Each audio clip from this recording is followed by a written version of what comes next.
we'll go ahead and get started. So yes, today we'll be talking about medical apartheid, the dark history of medical experimentation on Black Americans from colonial times to the present by Harriet Washington.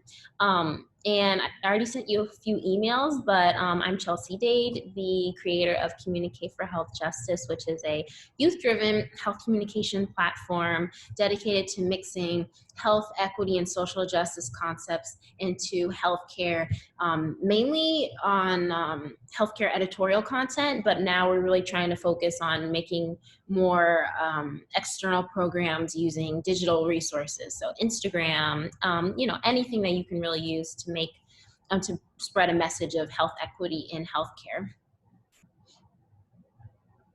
Once again, thank you very much for being here. I really do appreciate you taking the time to talk about these things today, especially with everything that's going on in our nation, in the world. So I do really appreciate you being here. So our agenda kind of already introduced everything that we'll be talking about. I will go over some ground rules, and then the format for today. The format's kind of already put in here, but there's a Q&A speed round. So a couple of the questions from the novel, which I do have right here. I have 5 questions from there, and so we'll see if everyone can answer those. And then we have the main discussion questions in which I can, you can unmute yourself, but we can talk about the book through those discussion questions. You can use it through, you can comment on them through the chat or verbally, but me personally, I prefer to speak versus writing it down. And then the open forum is really just to discuss anything related to medical apartheid. So the ground rules, in case you want to join us again, I do have books set up for us to discuss until October of this year, and stopping there because of the holidays. But yeah, so I do have books set up, so go ahead and definitely check out the Eventbrite page that has all the books on there. So it's important to start on time. You want to enjoy the literature presented here. When you speak, or if you're using a chat, say your name so we know. It's okay to disagree as long as it's done respectfully. No inappropriate behavior or language. Please respect me as the moderator. And then keeping on topic, but also feel free to share additional resources. I love having additional resources. And so feel free to share those in the chat at any time. I should get notifications when you post in the chat. However, I am sharing my full screen, but I should still get notifications. Maybe if I go to, let's see. Nope, nothing there yet. Okay. And don't forget to grab a snack or a special drink. All right, so with our Q&A speed round, see if I can remember some of these off the top of my head. You can answer verbally or in the chat.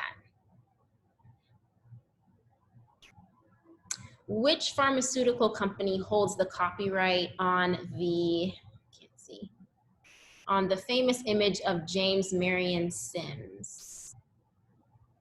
I'll give you a couple seconds, maybe 15 seconds. Which pharmaceutical company holds the copyright on the famous image of James Marion Sims? Are we supposed to answer if we think we know? Yes. Mm-hmm. I think I'm Gary, by the way. Hi. I don't know if we're supposed to share our video, so I'm sharing. Oh yeah, no, you're fine. Okay. I think it's Eli Lilly, or Lilly, the Lilly company. Close, no. Close. Oh. It is Pfizer. Pfizer. Oh, okay. Very similar, very similar. Yeah. Like when I started reading this book, it's even if you are even in this industry, I think it's still important to know the background of some of these institutions. And like, that's the main thing I took from reading this book, is like, there are companies in here that you would just never know, or like institutions, and they don't really teach you, but it's, even if you're not actively advocating for something, you should still kind of know the history, I think, of things. So yeah, thank you very much. Second question, the name of the enslaved African female in the famous image. Wait, is this the same? Oh, no, it is. Okay, similar. The name of the enslaved African female in the famous image of James Marion Sims. Some of these I really did not, I had to look them up. Or I had to like re-look through the book.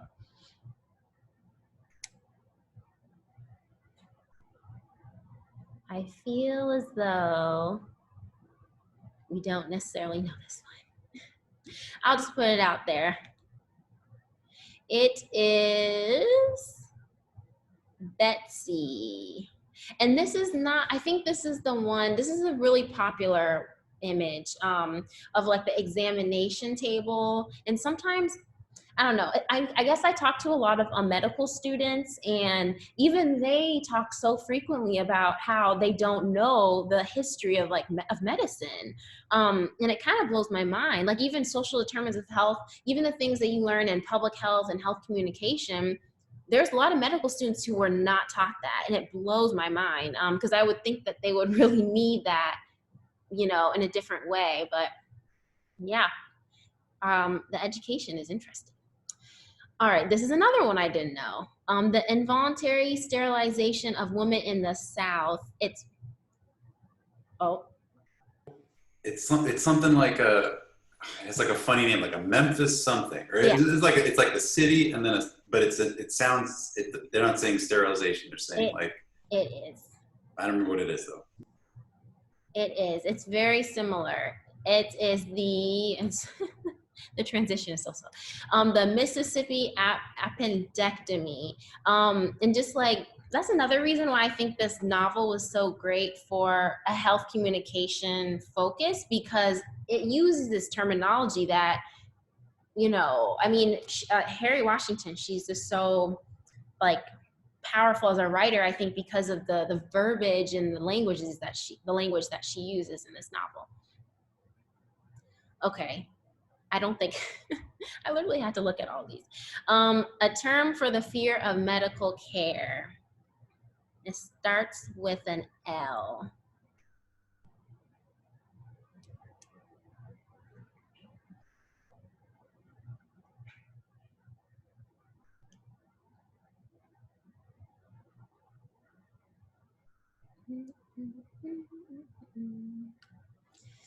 Don't know it. It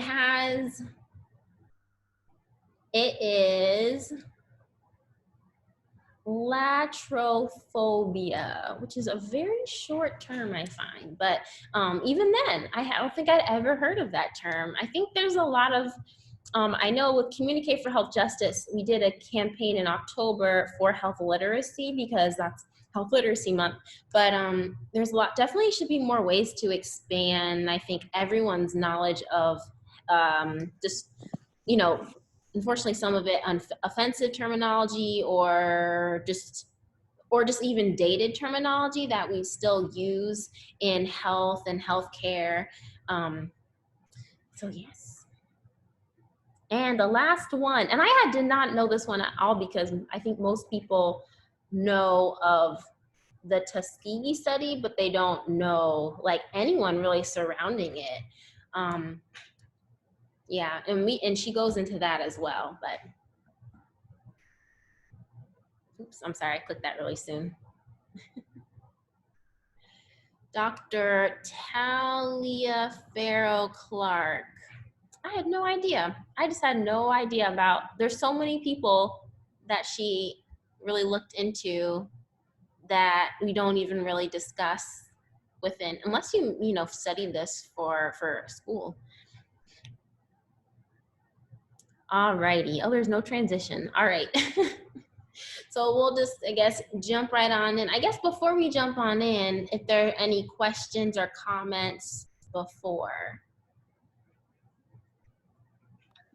I don't have any questions. My name is Sydney. I don't have any questions. I just realized that I need to read the book. It's been on my list, but I haven't gotten to it yet. Okay. That's so interesting. Yeah, I mean, it's a pretty, I'll admit, it's a pretty long book. I hope and I know with the book club for at least Communicate for Health Justice, all the books are up on our Eventbrite now. So you do have about like a month to read, which I thought was hopefully generous. I know a lot has been happening in these past months.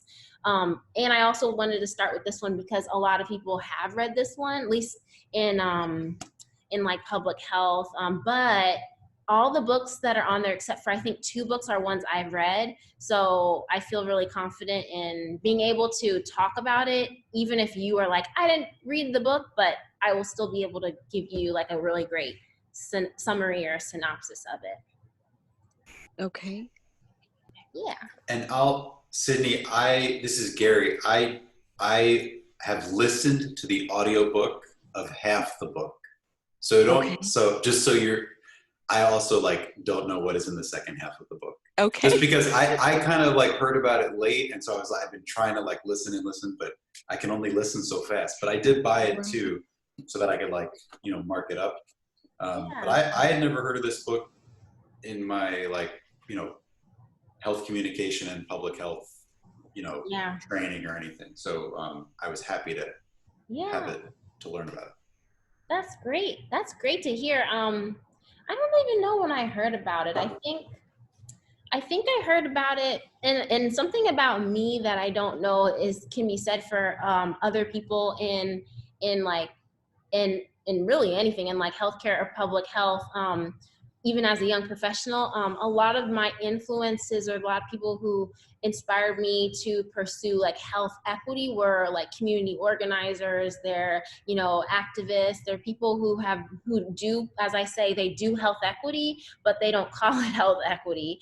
And so that's kind of where I was really not brought up, because I'm still an emerging professional, but just kind of, I have various influences, and I think that's really the best way to go, as far as really making sure that your understanding is like very open. I have health communication influences, I have public health influences and healthcare, and then, direct commute. Like, if you look at my resume, most of the things on my resume are working directly with people. I have very few things on my resume that are actually communications. The main thing is my platform, and then 2 roles that I have now, but I recently got those within the past 2 years. So everything else I did in college or after has been working directly with people, and I wouldn't change that for the world. Like, I just love working with people. So unfortunately, I can't do that right now. I'm normally in Chicago public schools with youth, but the school system is, we just don't know what to expect. All right, so the first question, and also Sydney, the questions towards the end, and also a lot of the questions are actually very related to just kind of what's going on right now. So as long as you feel comfortable like addressing those sorts of elements, I think we should be fine. I think there's only maybe 5 questions, maybe 4, that are directly on the book. Okay. So the first is, does medicine owe the Black and Brown community reparations for past abuses? Why or why not? I feel like in some of these I really did put like why or why not, because that's actually how I think. I like to hear what people feel on both sides, even if I feel one way. But I still feel like that dialogue is important. And then if yes, what kind of reparations do you think would be appropriate for medicine?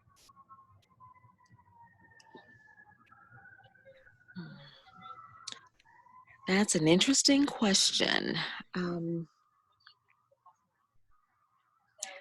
the sirens.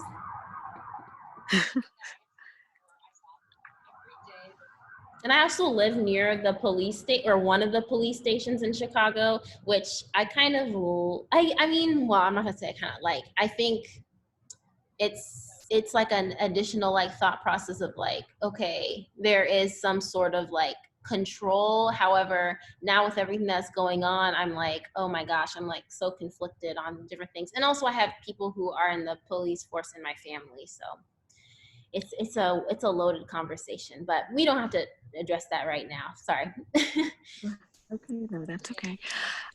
I personally think that they do.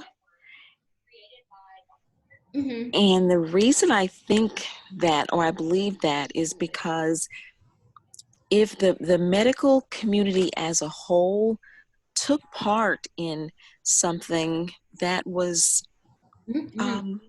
awful, Yeah. and the advances in the medical community that we benefit from now are a result of the experimentation with with native Black and brown bodies. Um, Yeah.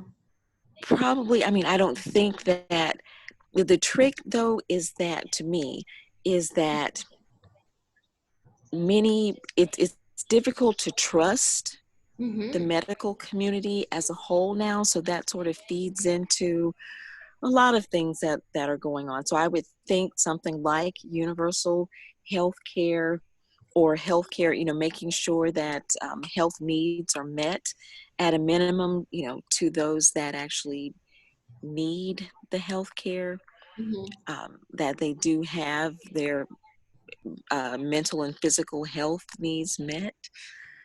Um, so not necessarily a monetary thing. I don't know that you can. I know that Henrietta Lacks, that her family received some compensation, but I don't know that you could, that it's realistic Yeah. to try to trace back, because we don't know where we came from.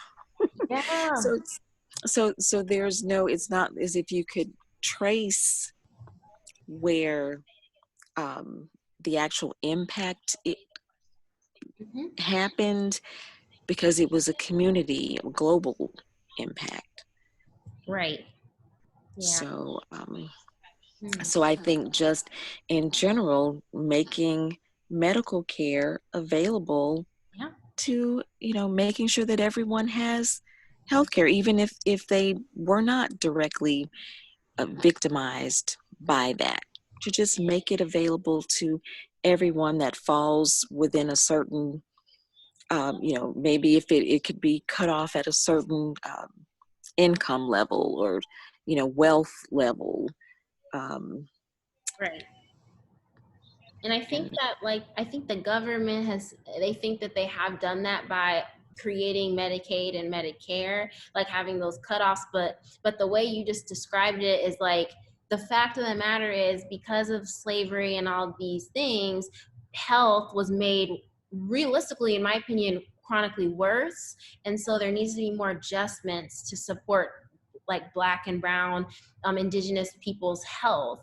And I can't even, I'm not as familiar with the native community, but there have been horrible, like the healthcare for that community is terrible. And there aren't enough checks and balances with like right. where they're receiving. Like I don't know enough about that community, but it's just, I've heard that they don't receive grants from HHS and like things like that I'm just like, well, then who is checking to make sure that they're receiving that care? Because it's maybe a smaller population, but that's not really an excuse. Exactly. And even though there is the Indian Health Service, you would Right. think But that it would be the Indian Health Service, but right, it's it's a little misleading to think that yeah, they are receiving what they need. yeah. I've seen, yeah, I don't know how consistent it is. But I would have to like do more research and talk to more people who do that work though. I can mainly speak to, honestly, I speak more so for Chicago because I've been here almost 4 years. And it's just really opened my eyes as far as really the disparities in everything, but especially in health. Um, so yeah, thank you. Thank you, Sydney. Okay, you're Oh, welcome. hello. We have a new person. Hello, Sanoom. Oh, you're on mute. There we go. Oh, I've done that so many times. So sorry I'm late. Hello. Oh, no, you're fine. Hi. Oh, hey, hey. What time do you guys start? So 3 p.m. Central Time. What is that? So I'm in London. Oh, So oh, it's girl. 9:20. What's the time for you guys? It's about almost 3:30 where I am in Chicago. Yeah. I don't know about everyone else. So it's 9:30. Yes, yeah. So sorry I'm late. It's just that the timing was No. a wee bit weird, but I really wanted to Yeah. get involved in the discussion. Yeah, thank you so much for being here. I look forward to hearing like your perspectives. Did anyone else want to talk about this question? Yeah, I have a thought on this question. I mean, I like what Sydney was saying. It's kind of like complicated and like, should it be monetary or should it be more about just making things available, like actual, using like infrastructure and service changes to make things better. But I also think there was like one of the passages in the book, I think this was in the book, it was like talking about how, I don't know, some famous medical library, like in Harvard, and it's like, here's this famous painting of like the first, maybe it's in Philadelphia or something, where it's like, this is the first like surgery under anesthesia, right? But it's like a total fabrication, glorification, not really showing like the real people who were actually experimented on for, I learning remember that.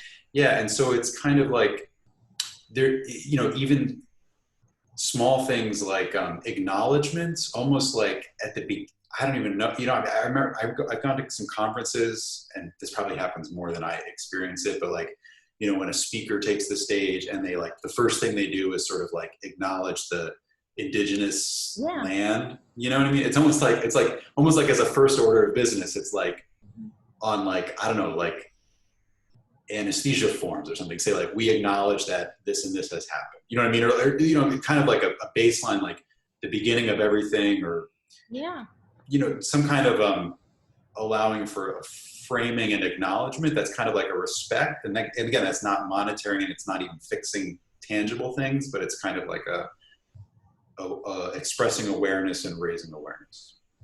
Right. And I know that in activist communities, they do that a lot. They always have acknowledgements, but you're right. We need to find ways to, I guess people maybe might be a little timid to cross over to other, industries of what they do as far as like looking at equity. But I think we do need some of that. Like healthcare pulls a lot from, they say, the aviation industry as far as like how they do process improvement. So that's one industry, but like, why can't we look at other industries and other areas of how we function as a society for assistance? Because there's just a lot of things slipping between the gaps. All right, well, I'll go ahead and go to the next one. Now this one was pulled directly from the book. I don't actually recall finding this one. I thought it was interesting, but it might just kind of be like a yes or no. And so it's, what is your opinion on conducting research on unconscious emergency department patients based on presumed consent? So I'm assuming that's like when you don't get informed consent, which is the gold standard for pretty much everything. But if people are unconscious, then I guess there is some rule that is saying that if they're an emergency department, which tends to be a certain group of people, that they can, do research on them. This might be something that happened in the past that Harriet was addressing from the past, but it might also be something that is currently being done.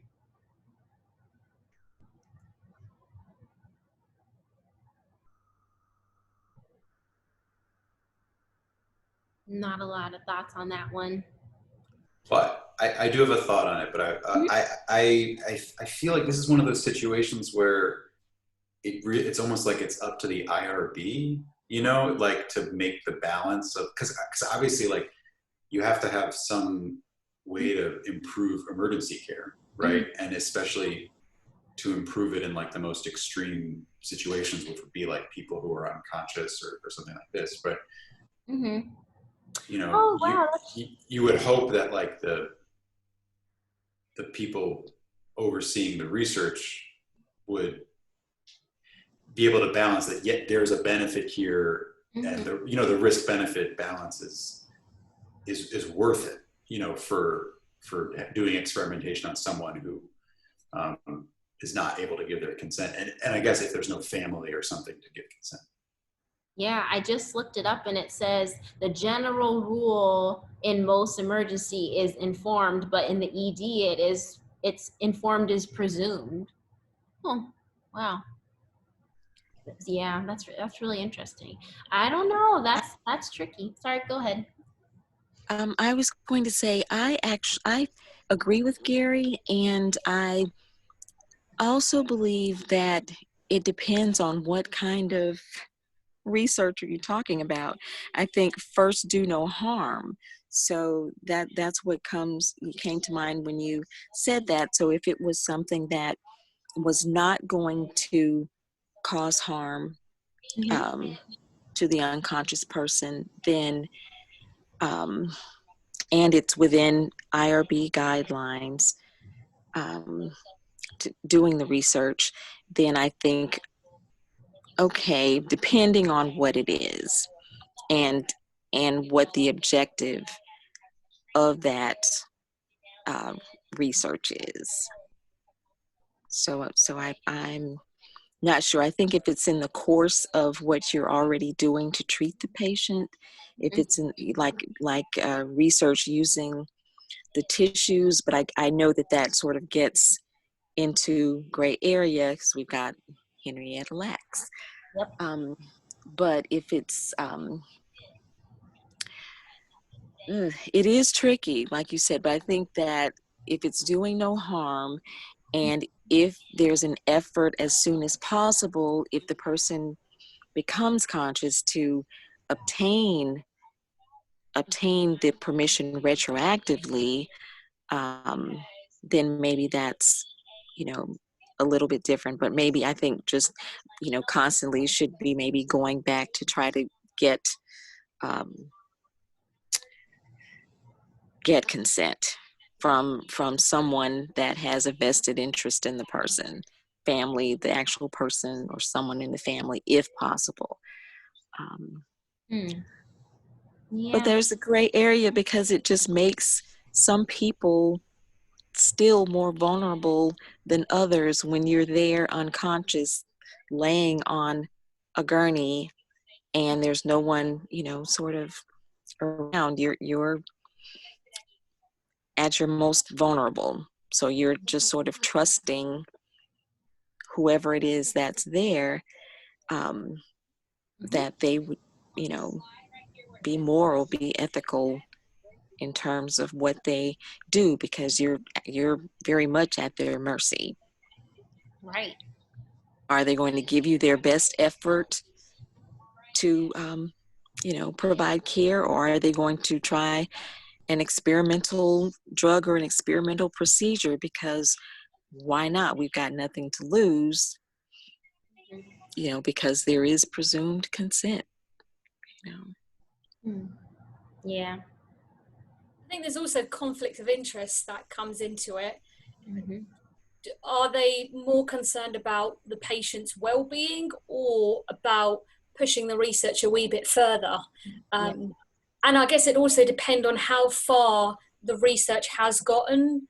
So if it was a brand new theory where it's not formed of or built on the shoulders of other people's research, then that's not very good, is it? But if there's like solid evidence and years and research, I guess where's the line? Where would you say, okay, we have enough to go on? But yeah, it's conflict of interest will always come into it, would it not? No, I 100% agree. I agree too.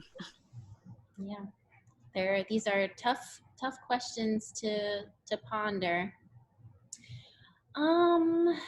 So this one is more about education and clinical.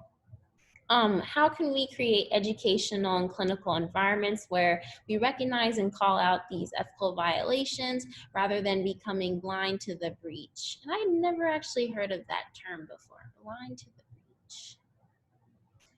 I don't really know. This one is hard because I guess I actually don't have a lot of experience on the clinical side, but the educational side, if I'm just thinking of maybe, like if I were in an educational setting, and we were actually, the best example I can think of is probably like maternal health. So maternal health disparities as far as like who is, you know, susceptible to comorbidities before, during, and after birth. It's usually a specific slot of women. It's usually Black women, and women of color.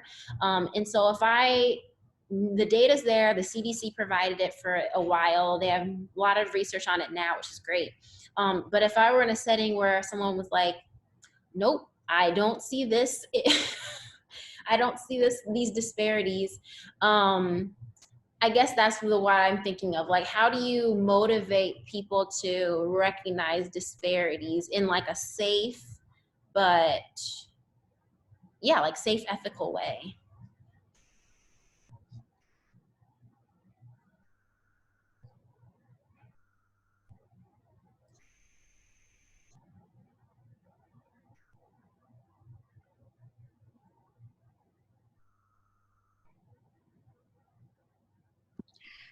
I believe history. I believe we have to teach true history, teach what really happened. Mm-hmm. And and I'm sorry, I may have gone out. I had a FaceTime call coming in. Oh, sorry about that. I think we need to teach from history what happened, what the true costs were, the true human costs were, what the economic costs, the opportunity costs, and start early. what I hear. Mm-hmm.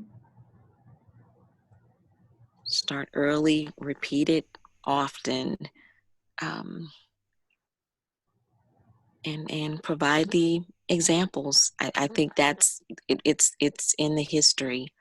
It's in the history of putting a face, naming what happened, and providing the faces and the stories. Well, there aren't the faces, but the stories of what happened, and making it so they weren't considered human,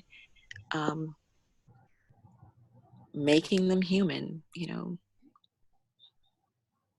and I know that it's it could be an ethnic issue, but really it gets beyond that too, because given the evil that humans are capable of, it could have easily been reversed. And I think people don't really look at that.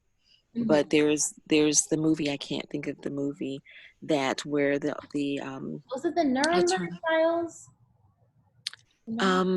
It could very well have been. That's the first thing that came to mind. But it just looking at it in terms of, if it were doing unto others, it's as what if it were you? Mm-hmm. And trying to put people in that empathetic space. Some people won't get there, but yeah, just my thoughts. Thank you. Yeah, I like what you said there, Sydney, that it's all about history and learning from it. If you go into education and you're working with children, you have to go through child protection courses and what's the other one? The health and safety and all these courses, and you learn about cases where, social workers didn't report things early enough, or in domestic violence incidents where the victim rang the police 7 times, and even though the police were involved and they knew about the case, she still was killed by her partner. We get taught about these cases in every field you work in. And yeah, I guess it's even in psychology, you learn about why consent is so important, and why debriefing your participants at the end of the experiment is so important, so there's no psychological stress or trauma. You've got the prison, Zimbardo prison experiment. Mm-hmm. You've got a whole film based around it now, about informed consent and ensuring you're not, what's the word, psychologically, I guess, traumatizing the individual. So, and you know, you get called out for every time you do a study. Before you do the study, you have to submit it to an ethics board, and there's a whole process. So I guess having something like that in place. Yeah, I agree. There should be more checks and balances. Well, I think I did the I forget what it's called now, but it's like for the ethics review before you're part of a research project. There's like the training you have to do. I just did it. It's like, you know, like many hours. You have to like watch all those things and then like answer the questions. And I think in that context, like it's supposed to, I think, like provide a baseline of like empowerment that like if you see a violation, if you're like part of the research team and you see I know it's not, I guess I'm talking about research instead of educational or clinical, but it's like you're supposed to, I think, like you sort of like once you go through that training, it's almost like you're bound to speak up, I think, you know, but obviously if whatever environment you're in doesn't really encourage that, you know, that's probably like suppressing, you know, so I think it's like one of these things where it's like, it has to be from the top down and the bottom up, right? Where it's like the people in charge, like the PI or even the, whoever runs the institution kind of make an example that they will listen to the voice coming from like even say like a research assistant, right? Who may not feel like if they're like just even a graduate student, you know, and like they have to be shown that those voices will be listened to, you know, but that has to be demonstrated. But then also those people have to be educated to speak up. So it's like both. Yeah, that's great. Alrighty, great responses. I feel like we talked a little bit about that one. About how making people feel like welcome to speak up. I feel like we kind of addressed that one. I mean, we can skip that one. There's in total, I believe, 10 questions.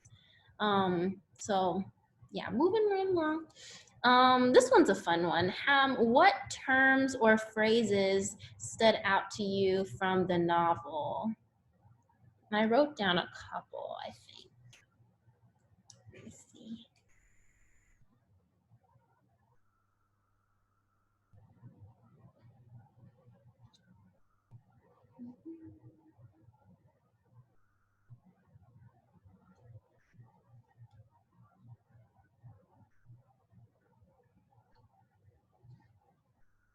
Right, full disclosure, I read this book about 5 years ago, but I saw you guys were talking about this, and given with what's going on around the world now, especially where you guys are at, I just thought it'd be really cool to attend. So I've no idea. I don't even have any notes from 5 years ago on this. So I'm just gonna turn my mic off and listen to you guys talk this through. Yeah, sure. I was just gonna wait and see if anyone had any terms that stood out to them. I made a little list. Let's see. Is it this one?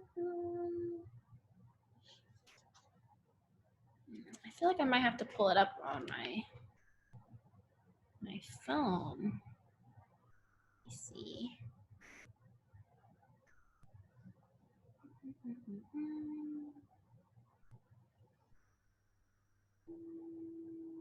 I think it was the one, Atrophobia. Oh, right. Okay. So the main one that stood out to me was Atrophobia, IATRO phobia, an abnormal or irrational fear of doctors or going to the doctor.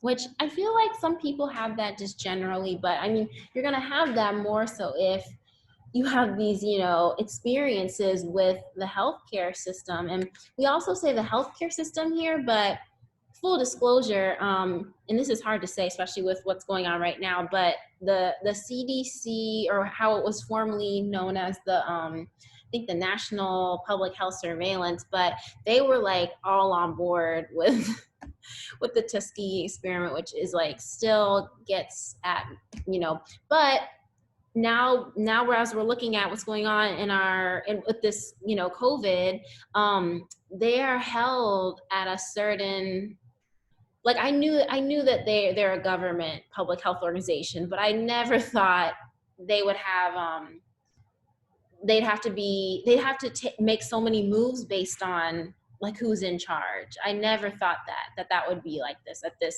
was such a huge crisis.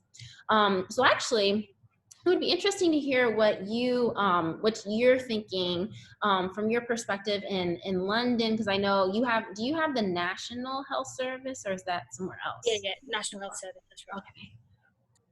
Like that's not related to like the doctors thing, but yeah, like how, and I don't think this is even a question, but like how is, as healthcare, like adjusting to COVID, and if you know that the differences between the US and where you are, yeah, I don't know, I'm just very interested in like some of the differences, or even anywhere else as well, like so here, I think BME, so British, so in England, the ethnic minorities, people of colour, although we only represent, I think, about 20% of the UK, we have 66% of, we call it BAME, the BAME community, who are patients of COVID or are in critical care. And some of the reasons for that is, people from our community, we tend to live in more overcrowded housing. We have more health inequalities. Unfortunately, some of us, we don't have the luxury of working from home. Low paid workers have to go out. So we see it impacting us because the structural inequalities, but also in our National Health Service, the majority of nurses and doctors are from the BAME community. So we can see the stark sort of inequalities in the health system that COVID has really, really highlighted. And even at work, risk assessments now, there's nothing that looks at a person's ethnicity and whether a manager should be doing more based on that. They'll look at, age, for example, but ethnicity, we know COVID is impacting people from our community a lot more, and not much has been done to safeguard us, especially from our government as well. Yeah, I don't recall, there's no like standard practice in the US, at least from my understanding of, hospitals and health systems might be able to get that data on race, ethnicity, but there's no standardization as far as like how to utilize it and how to really benefit, I think, other parts of our healthcare system from that data. Because we know that they have it, because when you're checked in at a hospital, they have to, identify your race, but it's like, where does that data go? Yeah.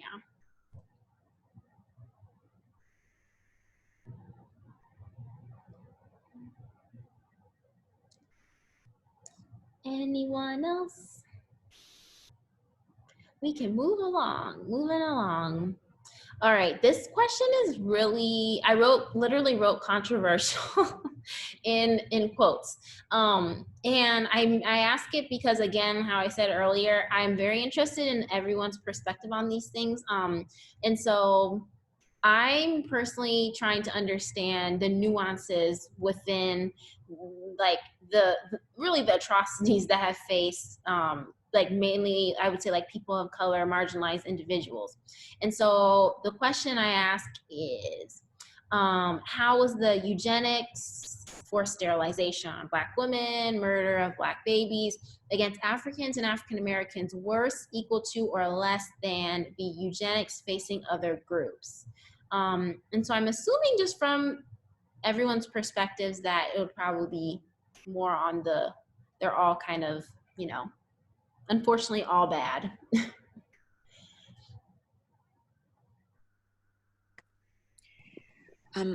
I would say that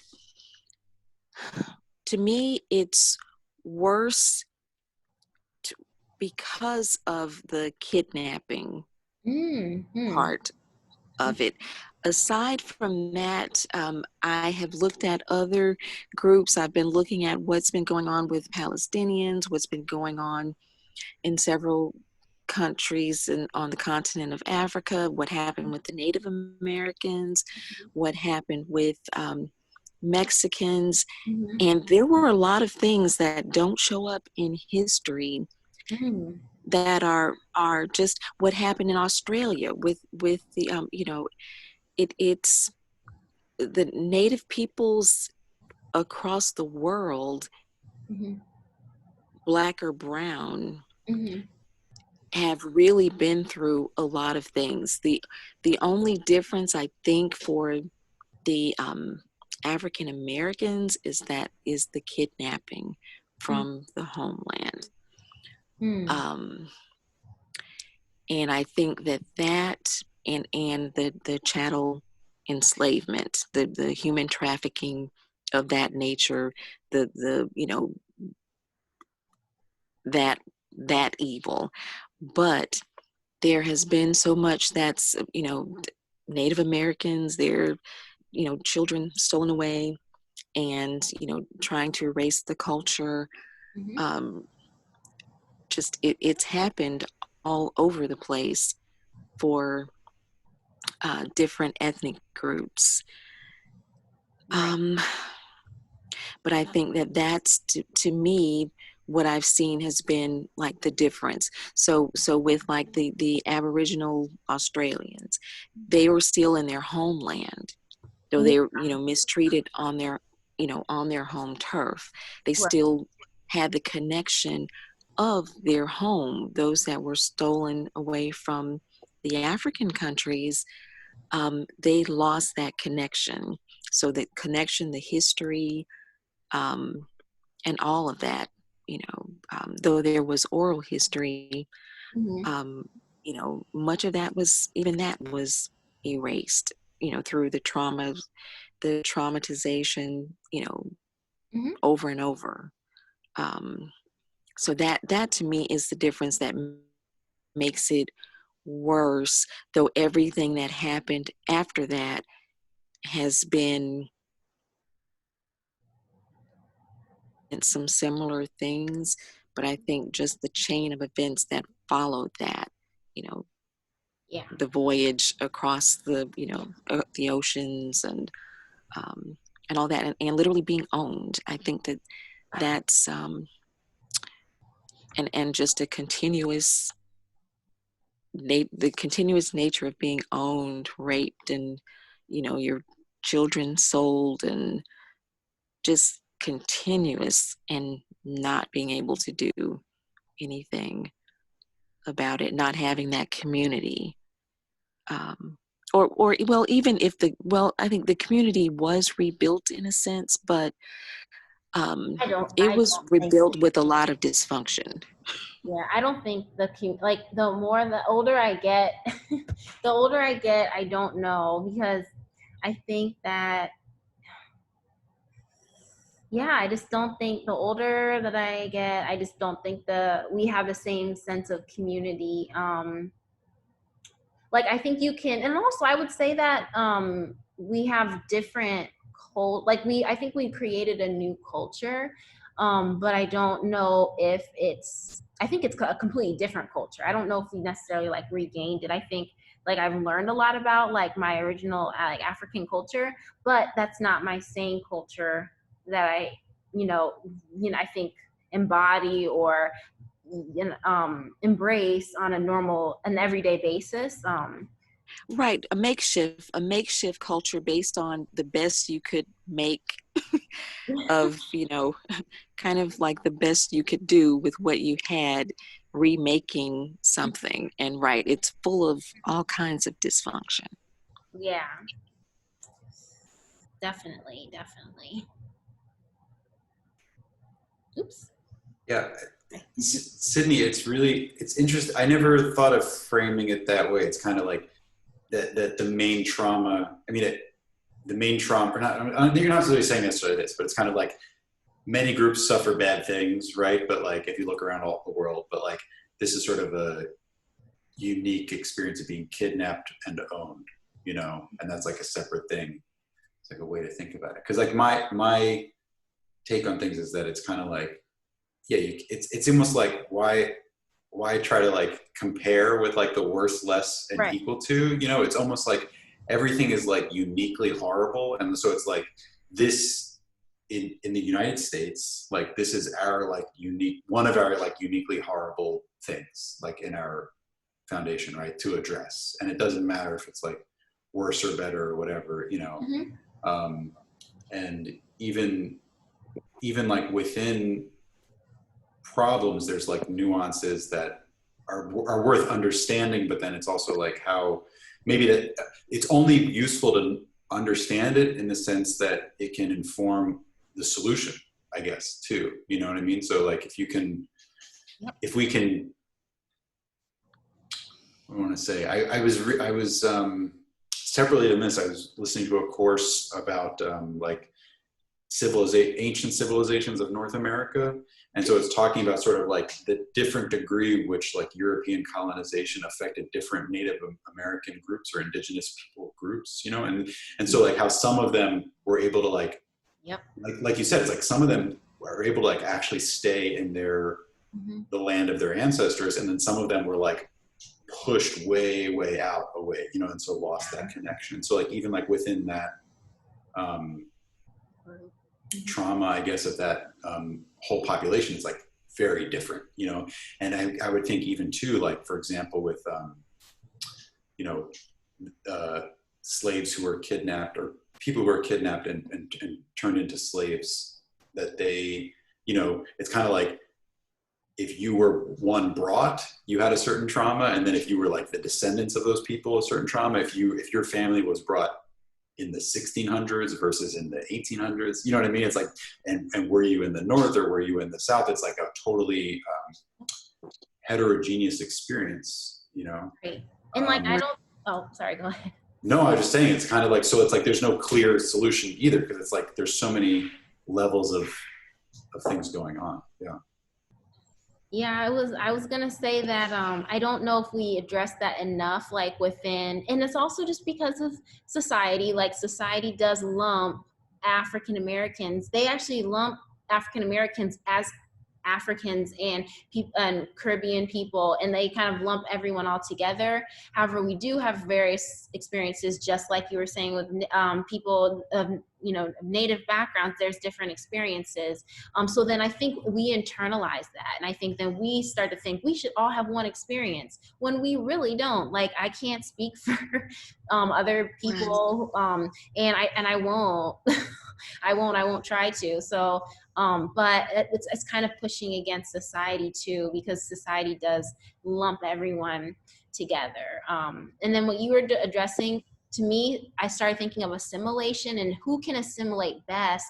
If you're talking about other groups who might have different, like literally like not facial, but like different skin tones, different features, like who can navigate those things more easily.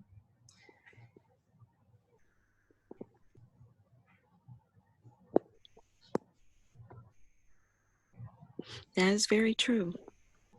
Yep. Those that I just want to add this, those Africans that were, I guess, the biracial that were able to pass. Exactly. Mm-hmm. They had a different life experience. They started out with the same traumas, but over generations, if you are, get to where you can pass and you can assimilate, though the traumas are still with you, to the extent that you can fake normal,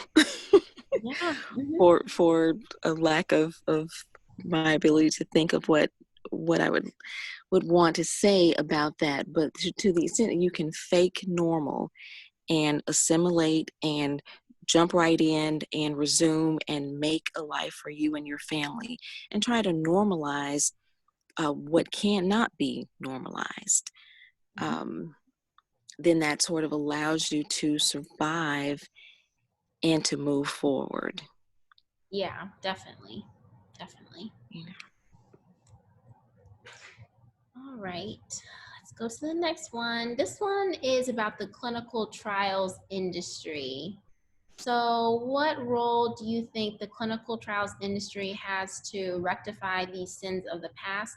Do they have a role in ethics? And I asked this and preface this by talking about or not talking about specifically, but there's one large campaign that's in a lot of universities. It's within a lot of historically Black institutions, historically Black sororities. And what they do is they're trying to encourage basically minority representation in clinical trials, which there's two sides to that. It's extremely important, so that way the medicines and all the pills and all those things work for everyone. But due to, as you can see, what's going on with COVID, there's already a lot of people who are very hesitant in the minority Black communities to get any sort of remedy because of the trust factors. So that's kind of the preface to that.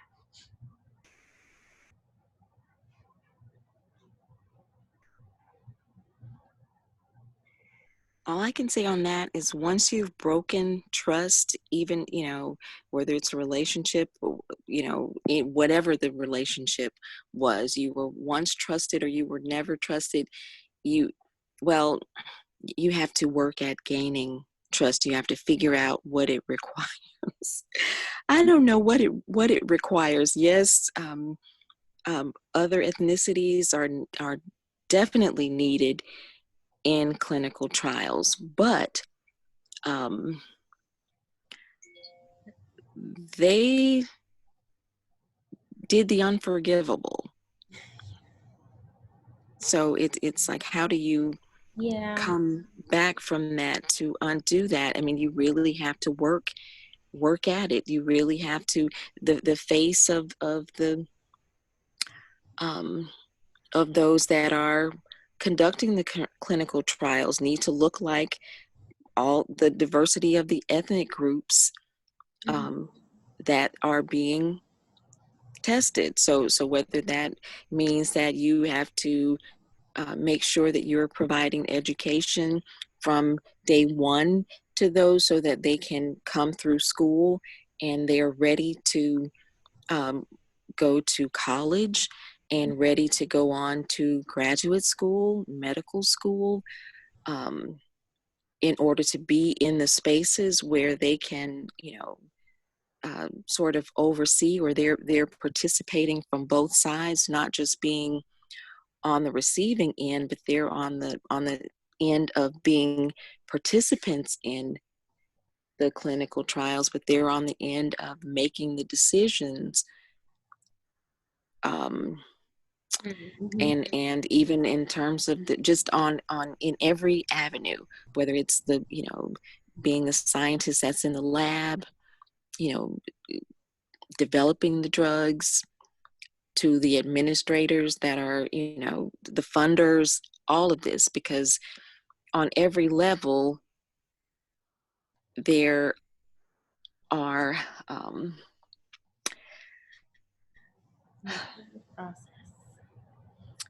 there could be conflicting interests. If you are the funder, then your interest might look a little bit different. There's a reason why, you support some research over other research. There's, a reason why two drugs may work the same, but there might be a reason why you're pushing for one versus the other. But I think the education piece of having, making a proactive effort to have all communities, all ethnicities represented or being at the table of decision makers from the top down. That's kind of the way I see it. And not only, I guess, not only ethnicities, I'm also thinking economically. You can have someone that's an African American, a Japanese American, whatever the ethnic group. I know this is mainly African American, but whatever the ethnic group is, but a wealthy person is going to see something and make different decisions than a person that is not of wealth. Definitely. So I think also, looking at it from that perspective as well, because a wealthy person might sell out their own family member that's not on their level, so to speak, that's not, Yeah, I know that kind of all too well, to be to be honest. I would say like I was raised pretty like middle class, but we have a lot of different viewpoints in my family, and and I have a very different viewpoint than even my siblings, and I wouldn't say that there has been any like selling out, but I do think that you can have different viewpoints if you, even when you are at the same economic level. Yeah, I 100%. I actually never really heard someone advocate for that, but I think that should be written somewhere, as far as like not simply having that racial diversity, but actually having real socioeconomic exactly. diversity within race. That's a very good point. I think we should, I don't know how you spell that out within, recruitment and those sorts of things, but yeah, it's a very good point.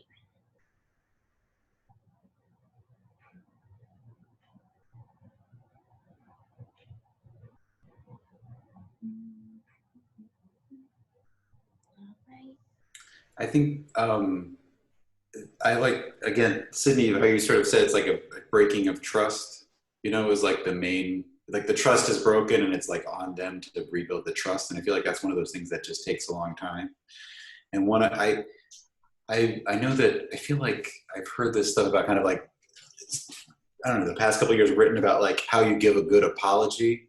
And it's kind of like when you give a good apology, you have to be able to like say all the stuff in specific that you did wrong before, to like let the other person know that it's like, it's not just like an abstract, like, oh, we kind of did this bad before, and it's even like, because right now I'm listening to the Tuskegee research chapter, and it's kind of like how all the articles, like that's like kind of like the main thing, like the headlines, like, oh, the problem was Tuskegee, or this was, that's like the main thing. But it's actually, when you sort of only acknowledge that one thing, you're not acknowledging like the deep history. And so like if there was a way to sort of, and I don't know what researchers would do this, but Like, able to say Truth and Reconciliation Council. Something, but also to be able to like say, enumerate all the reasons why you might not trust us. Here's all the things that we've done. Here's all the things our industry has done. Okay, here are all the steps we are taking to address all of those things. And now we're gonna like move forward over the next whatever how many years, right? Yeah, but I think I love the idea of Truth and Reconciliation Commission, like a broad-based thing. I know there's groups working on this issue, in so many different ways, but it's like you said, it's like it can only be successful if like they have a broad coalition of people contributing to whatever is going to be the rebuilding of trust. So yeah, like I'll be honest, I don't know if this is just my viewpoint, but I don't know if just recruiting through historically Black institutions and through historically Black sororities, in my view, I don't think that's enough. I strongly don't feel that, and I'm not a member of an historically Black sorority, but I don't, and also going back to your point, Sydney, that in my understanding, a lot of people in sororities and fraternities, they're kind of representative of a certain type of class, socioeconomically, that isn't necessarily broad as far as like looking at everyone's class. So like, I don't know. I think there needs to be a lot more done for outreach that might look a little different than what it is right now.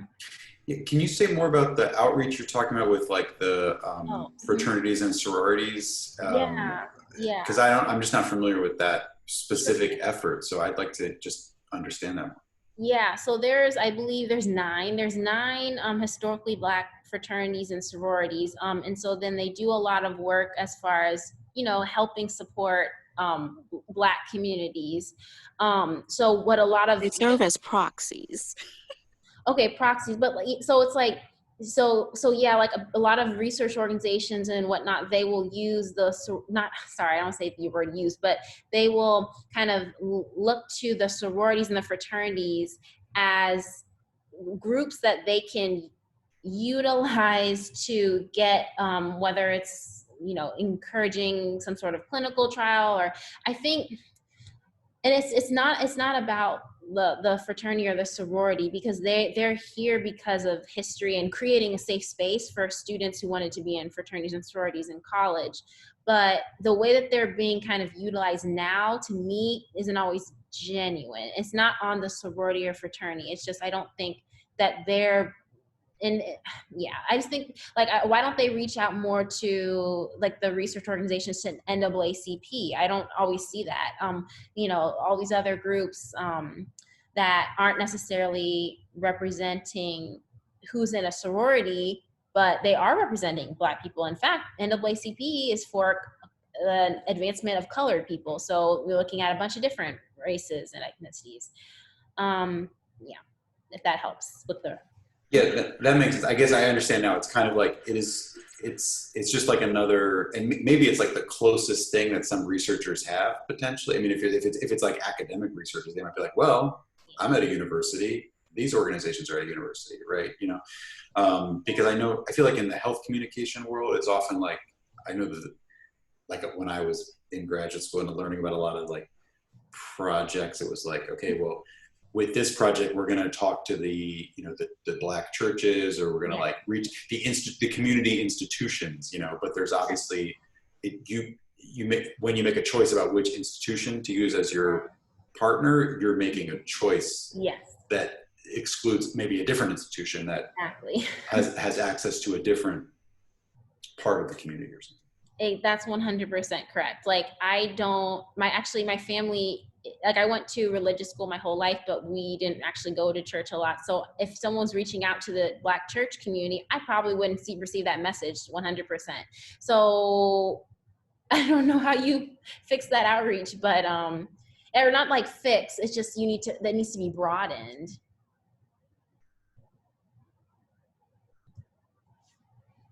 And that's just one community that we're talking about.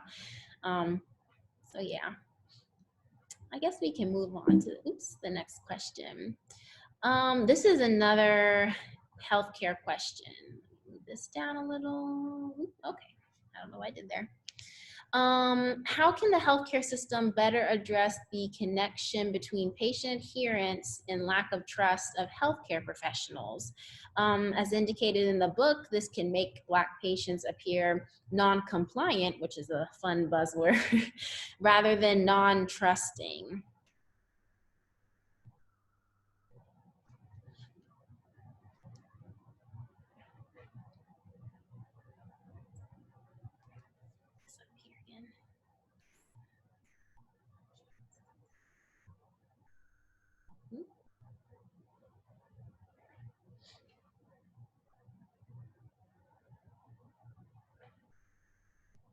Yeah, I like this framing of non-compliant versus non-trusting. I don't know, is that from the book or is that your? Those are two.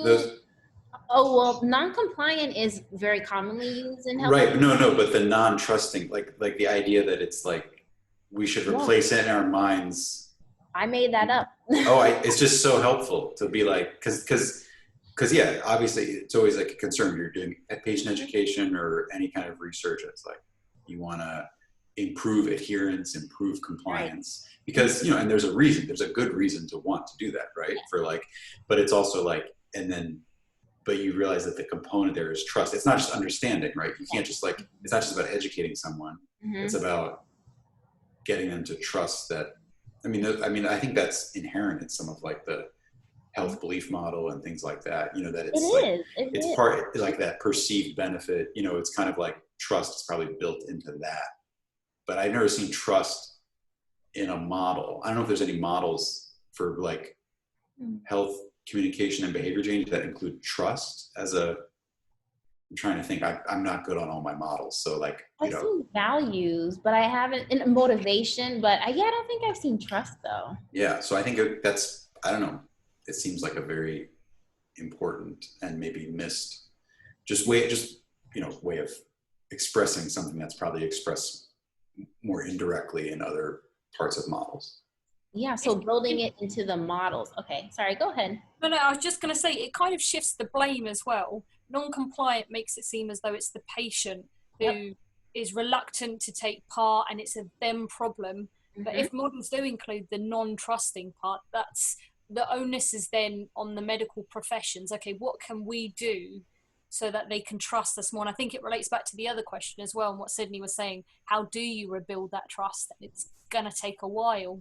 It reminds me of so with Britain, we're very notorious for looting the rest of the world, and there's a diamond that we have called the Koh-i-Noor diamond, and it's from India, and India have been asking for it back for since the Britain has stolen it, and most of our museums are stolen artifacts. The Prime Minister at the time, when India asked for it back, goes, you know, if you say yes to one, you're suddenly going to find the museum completely empty, and if we say yes to you, then we have to accept what we did in a way, and then we'd have to return everything, but then everything would be empty. So it's very difficult for, you know, for a medical profession to say, not just, okay, this is how you can trust me, but it's also to acknowledge everything that comes with it. Because it doesn't just happen in a vacuum that someone doesn't trust you. There has to be, you know, things that happen prior to it. So yeah, I also agree with Gary's in terms of the two words, non-compliant and non-trusting. So you should put copyright on that. It's nice terms. I just wrote that in there. I think I've heard of someone saying non-trusting before. Yeah, no, I think we've all had the word like non-trusting, but to kind of I see. you together, non-compliant, non-trusting, just because it shifts the focus of attention and the onus back onto the medical profession, rather than it's an individual's problem, it's a you problem, you are the rotten apple, rather than blame the system in a way. Well, me personally, with Communicate for Health Justice, I'm actually, just full disclosure, I hope to eventually work with like researchers, because I'm not a researcher. I'm super into programs and creating programs like this, but I'd love to be able to work with someone who's actually through the IRB doing research, so we can connect.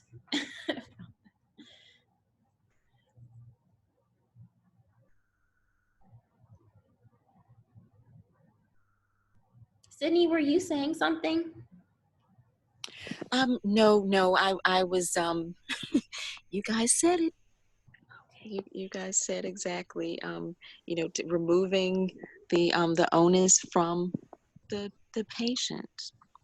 And it is more likely that it's non-trusting versus that it's truly non-compliant.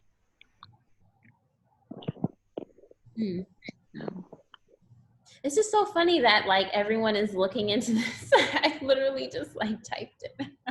Sometimes that happens. You just write something down and then it's like, oh wait, there's a lot of like theme to it. Okay, we can move along. All right, so now for the fun current events questions. Do you see any parallels between the eras that Harriet Washington addressed and Black people's current experiences with coronavirus? I'm sure that there's some things to mention. Most definitely. Most definitely. I have several friends that I know that are African American, and there are those that don't trust what they're being told. They don't believe it. There are those that believe it's a conspiracy, that it was created in a lab, which again, that is the lack of trust. And then there are those that are just strictly that they believe what's going on, but they're looking at, once again, the pre-existing conditions have a history. Like there's a reason that Black and brown people are more at risk, and actually from birth tend to be more at risk. And it's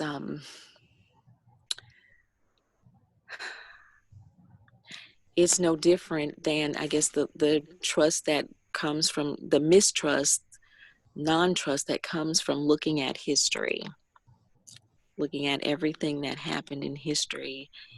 And it is putting people at risk. Wearing the mask and the gloves, washing your hands, that's not harming anyone. But for those that are just full of mistrust, no trust, that is just hearing that makes them want to do just the opposite. Oh, wow. Yeah, like I know in Chicago's one of the hot spots in the US for coronavirus, still one of the hot spots. It's DC, LA, Chicago, and then I think Minneapolis.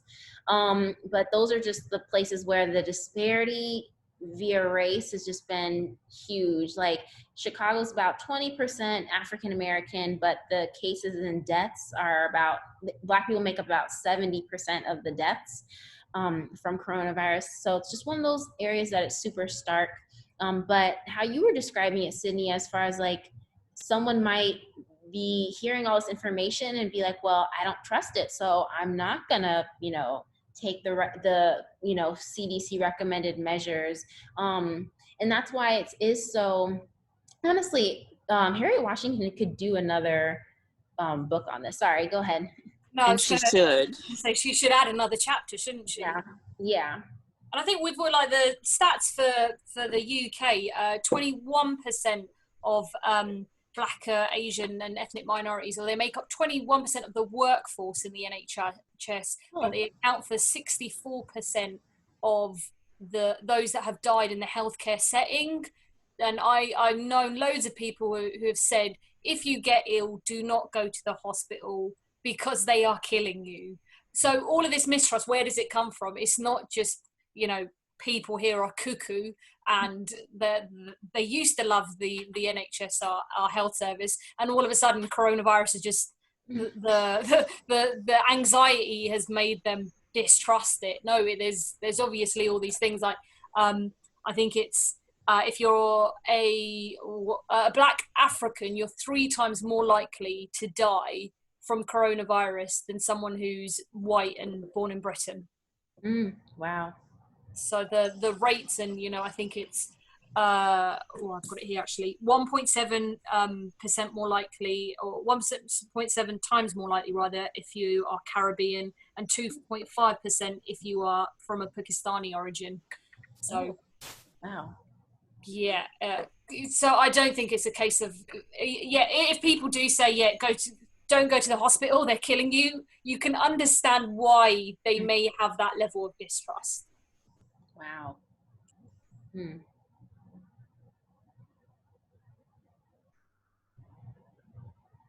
Yeah. And unfortunately, and I'm a part of 2 different health communication groups in the US.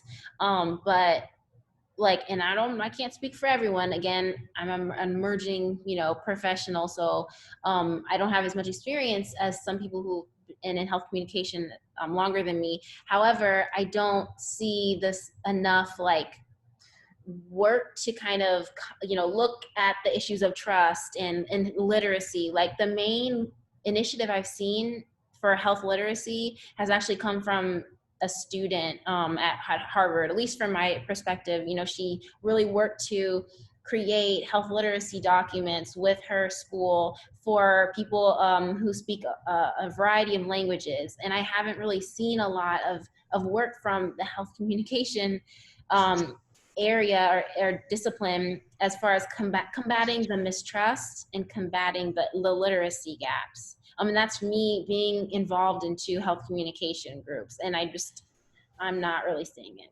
You mean specifically about coronavirus? Yeah, for coronavirus, because I think that and I think it's also because of who is being affected, and I wrote an article about this, you can actually see it and I can send it.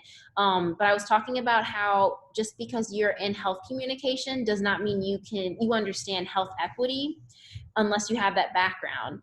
And so what we're talking about today is health equity. However, I'm a health communications person who has a background in health equity. Some people in health communication don't have that background. And so when we're presented with this issue that is marked by health inequities, it's like, oh, well, I don't know how to talk about this.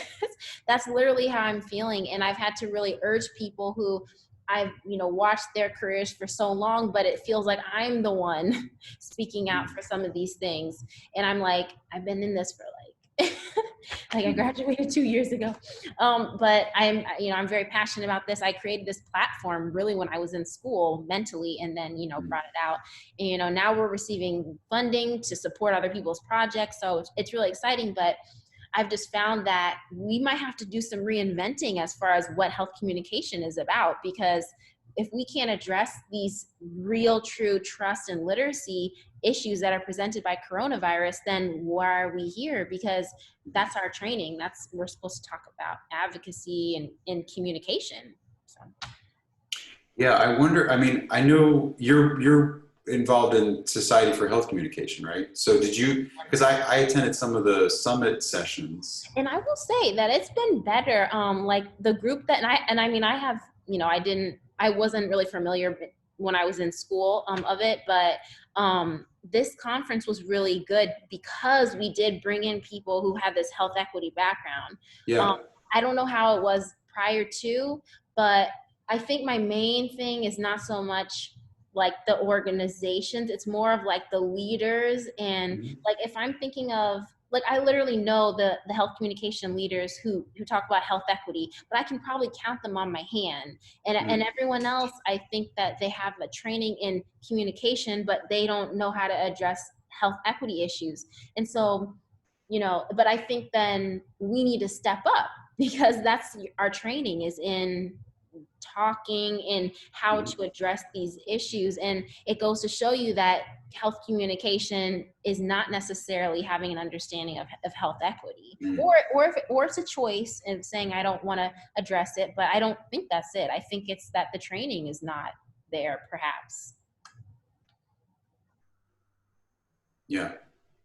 I don't know. Yeah, that makes sense. I think that I really, it's like some of those, I didn't go to all the sessions, but I did go to some of them, and it seemed like some of those topics were like addressed in a very small way where I feel like we could have benefited from like longer conversations from some of the speakers. And I know they're going to do more. So I'm excited that, because I think that they're broadening as an organization from what I understand. And I think that's great to hear. That's very helpful. Because sometimes it's hard to know where to get information from. You know what I mean? You sort of like, once you have your go-to sources and your frameworks and you sort of like moving along, it's like you have to, be looking for new ones. And that's the role, I think, of some of the organizations, is to like find the people who can help educate the professionals and fill in the gaps in knowledge. So. Yeah, it's definitely, it's like, and that's like one specific thing. Like, I don't really speak so much for public health because it's huge. It's a huge group. But I also that's not necessarily what my training is in. But yeah, I think we can only go up from here. I think the discussions about disparities are just clear as day. At least to me, the discussions about disparities are clear. Like, this will be written in the history books, coronavirus, and in that text, it will say that Black and brown people were more affected, whether it's not biologically, like by the illness due to these other reasons, or financially. We didn't talk so much about the financial aspect, but the fact that we make up more essential workers and that sort of thing. But the disparity is going to be clear in the books. And if it's not, then I'm going to have to write people. I'm going to be like, you know who was affected by this? Make sure this is accurate. So yeah, I don't think, I mean, that's me being hopeful, but I don't know. We'll see when the books are written. I would like a signed copy when you do write that book, Chelsea. Yeah. Yes. You can give us all a shout out in the acknowledgement section. Yes, I will. Can you, like, if you start thinking about we're going to have so many books on this. Wow. It'd be really great. I mean, it's not like, I don't want to say great, but it's just, it is really, like, I know a lot of health equity researchers in so many different spectrums, maternal health, mental health, and they're just looking at this moment like the things we've been advocating for are finally on the table. Like, there's so many people who are in this space that have been saying this for so long, and they feel very much validated. So that's good. All right, and let's see, last question before the open forum. Let's see. As we move through COVID and the magnified disparities that marks cases and deaths, should Black people or people of color, brown people, be afraid of interacting with the healthcare system once again? We talked a little bit about this.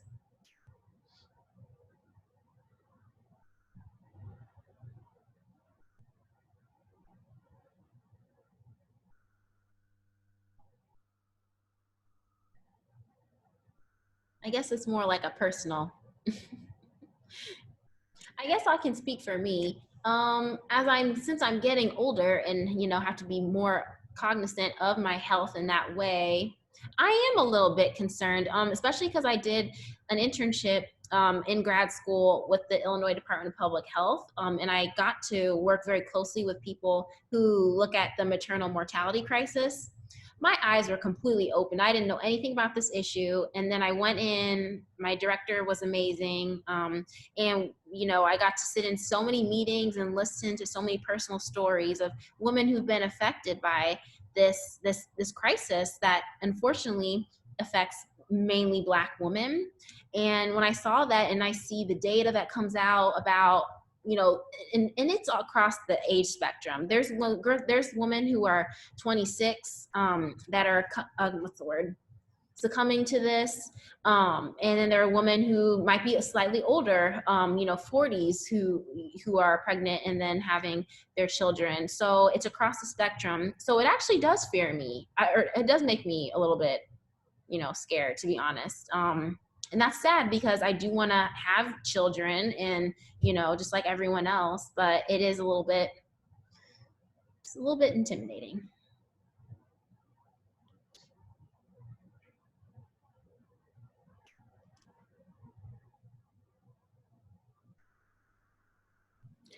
I will share my opinion. I believe, yes, this is a tricky space to be in because we have new vaccines coming out.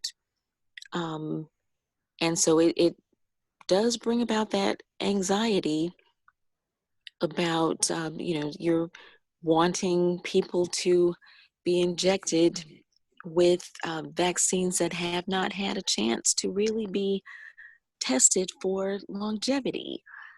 So not necessarily just for an ethnic minority, but for anyone, but especially for an ethnic minority. That this virus came from, we're not going to say out of nowhere, but it came from somewhere, has swooped in, and all of a sudden has sort of taken over and really changed things. It has really stopped the flow of life, and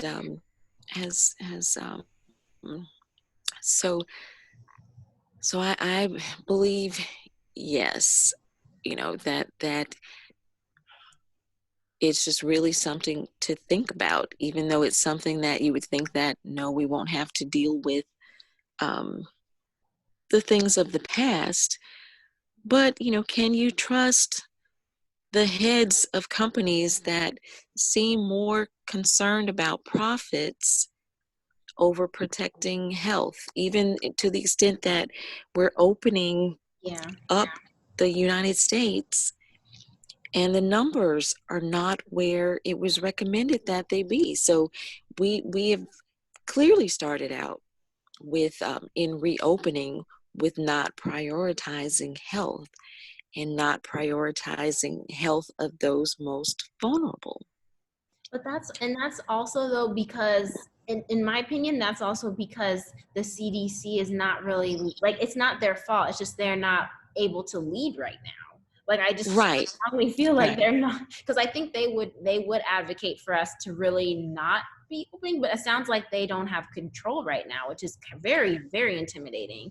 And that's scary. That's very scary. It's intimidating and it's very scary because they should not be. It should not be a political organization. There are some branches of government that should not be, you know, that just should not be subject to political whims. Right. Health is not a political issue.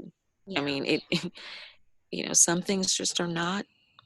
Or they shouldn't. They should be above politics.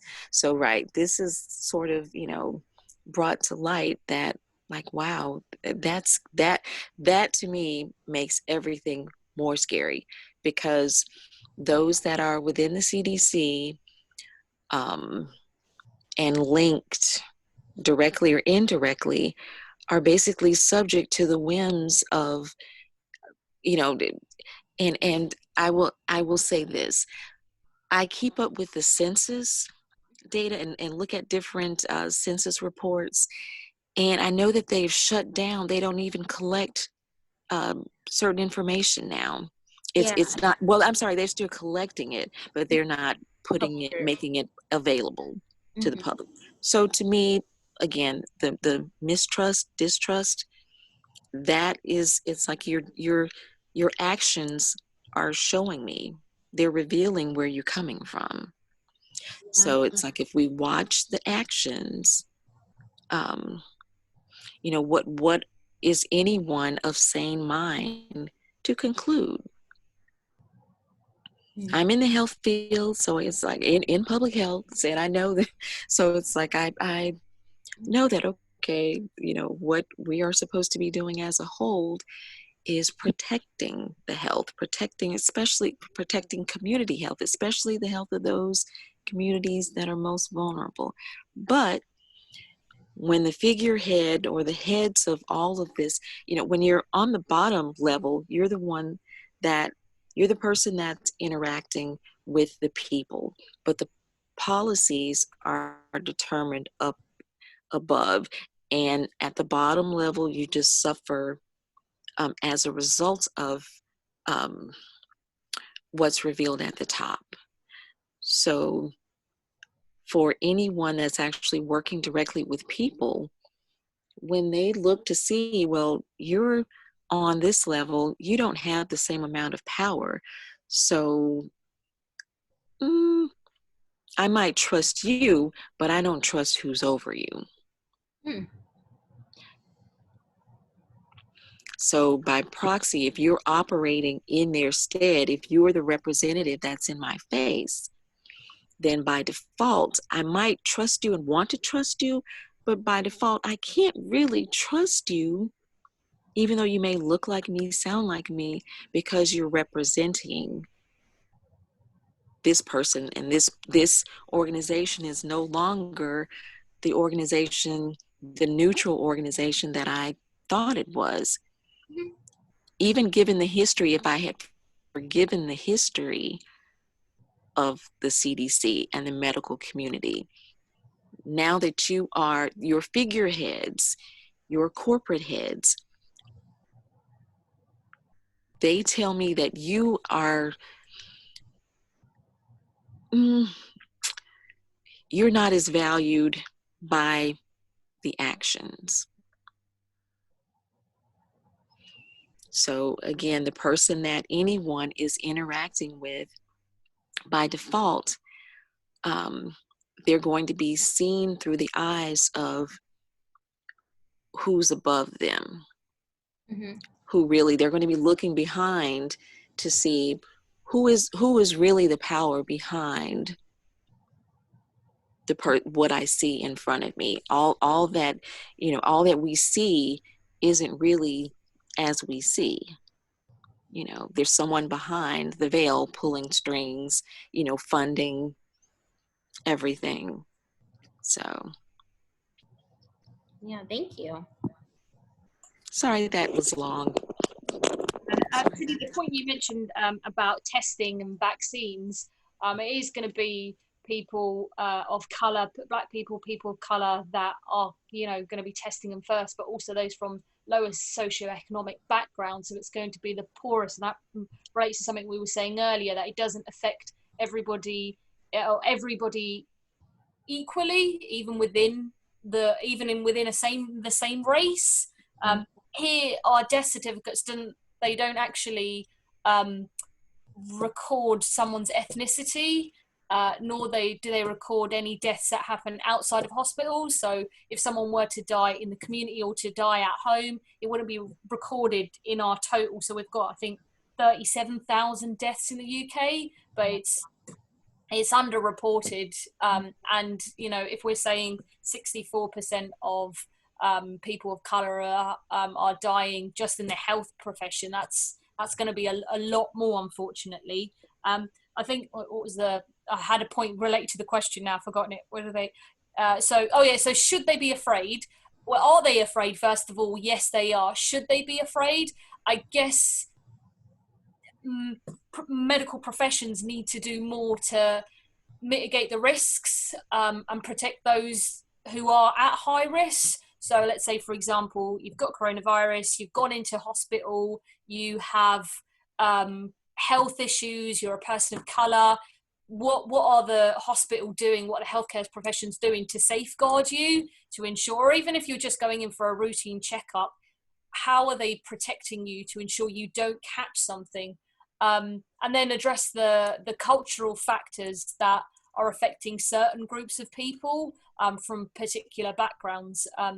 So, yeah, should people be afraid? As it stands, and given the stats at the moment, I understand why people are scared and why they're afraid. I didn't want to end it on such a bad note.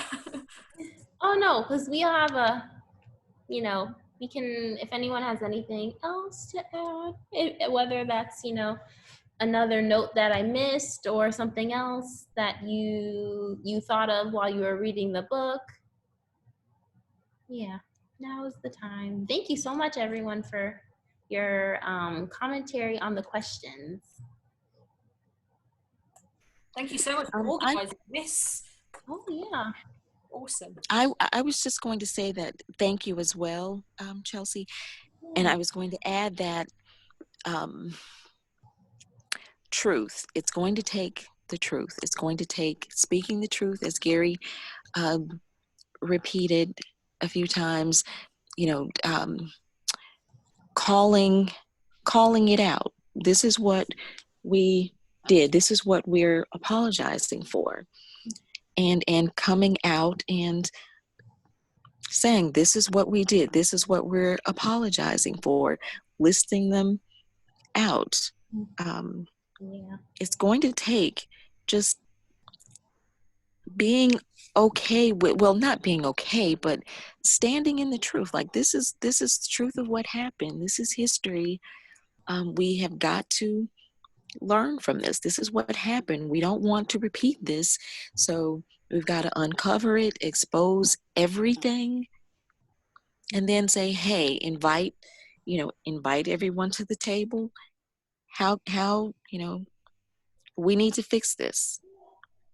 This is what happened, because the bottom line is that certain communities are the communities that are most vulnerable, and they're the communities that are going to continue to be that and going to continue to suffer. Mm-hmm. Yeah. Yeah, I want to echo the thanks from everyone. It's really great that you got us together to talk and I'm very happy just personally that I didn't know about the book and now I've read it, or read half of it, and I'll continue to read the other half.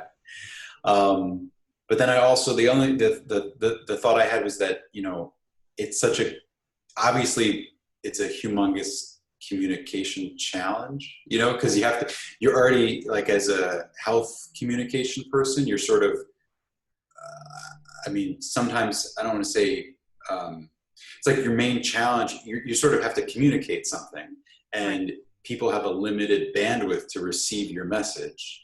And you may have a limited space or a limited time. And so you know, when you're thinking about an individual message, so I guess part of it is like, what is the overall strategy? Even if I can only say this one thing at this moment, you know, what am I going to say over time?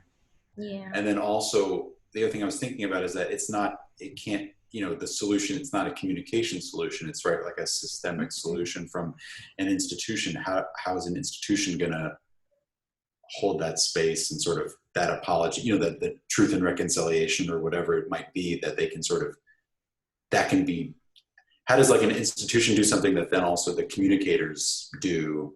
I don't know. It's just like a gigantic challenge to present that.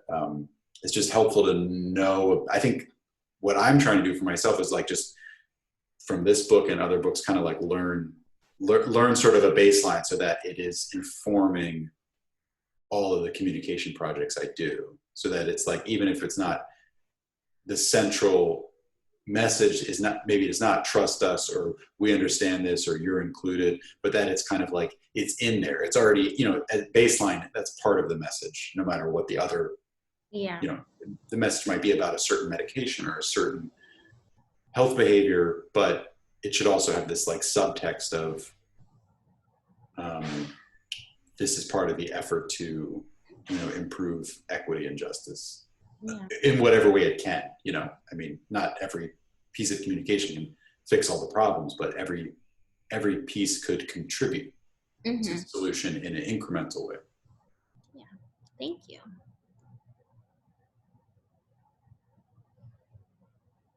Yeah, I think it does take time though. And again, like how I preface this, like everything, again, that's the majority of things that are on my resume, I work directly with people. So I've worked, so even wherever I end up down the line, I'm gonna bring that knowledge to any communication role I'm in, but I don't think enough people have that training. And that's not necessarily like their fault. It's just they might have, you know, focused on something else in college and then gone to different roles.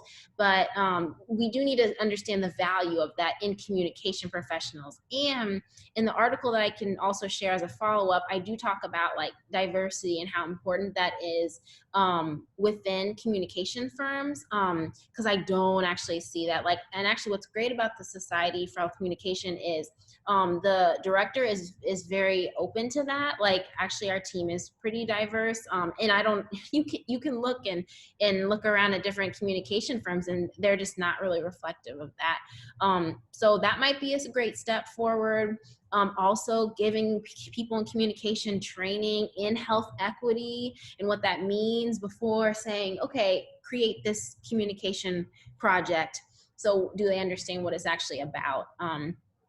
Is really, really important.